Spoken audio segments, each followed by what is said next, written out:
Dostlar salam. Bu günləri sosial şəbəkələrdə çoxlu vitaminlər reklamı gedir, çoxlu qan artırıcı dərmanların reklamları gedir. Xüsusən də elə insanlar bir dövrüsü reklam edir ki, hansı ki tibbə adəti yoxdur və tibbdən heç anlayışı yoxdur.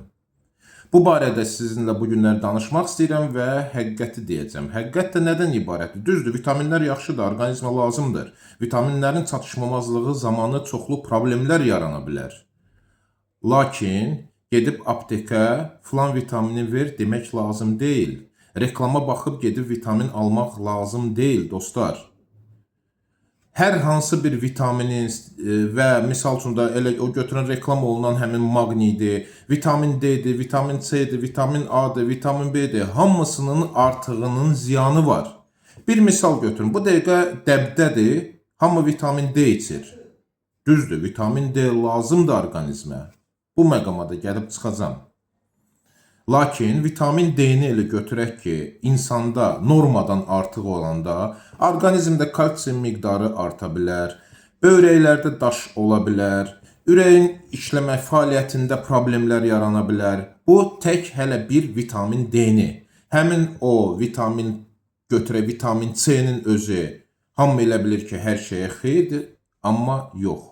Vitamin C özü də normadan artıq olanda orqanizmə ziyandır. Həmin maqni də orqanizmə ziyandır, dəmir preparatı da orqanizmə ziyandır. Əgər normadan artıqdırsa, təbii ki, nə etmək lazımdır? İlkin olaraq analiz verirsiniz. Vitamin D içmək istəyirsiniz, analiz verin, vitamin D çatmırsa, buyurun, alın için. Maqni qəbul eləmək istəyirsiniz, maqni analiz verin, çatmırsa, buyurun, qəbul edin için. Çünki əgər bu orqanizmdə normadadırsa, siz qəbul elədiyiniz artıq olacaq, o da ziyan gətirəcək. Keçim qan artırıcı dərmanlara. Reklam edirlər ki, bu dərmanı iç, hemoqlobinin artacaq. Siz nə bilirsiniz ki, bu insanın hemoqlobininin aşağı olmaq səviyyəsi nədir? Bəlkə dəmir çatışmamazlığı deyil.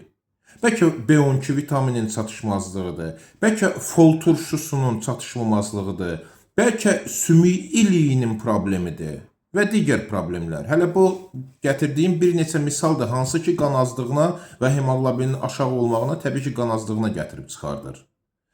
Deməli, nə etmək lazımdır? İlkin olaraq həmin o anemiyanın, qan azlığının səbəbini tapmaq və ondan sonra da düzgün müalicə olunmaq.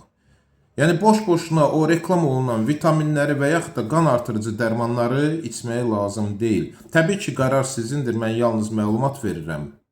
Videonu bəyənin, paylaşın, çox sağ olun, minnətdarım, həmişə sağlam olun.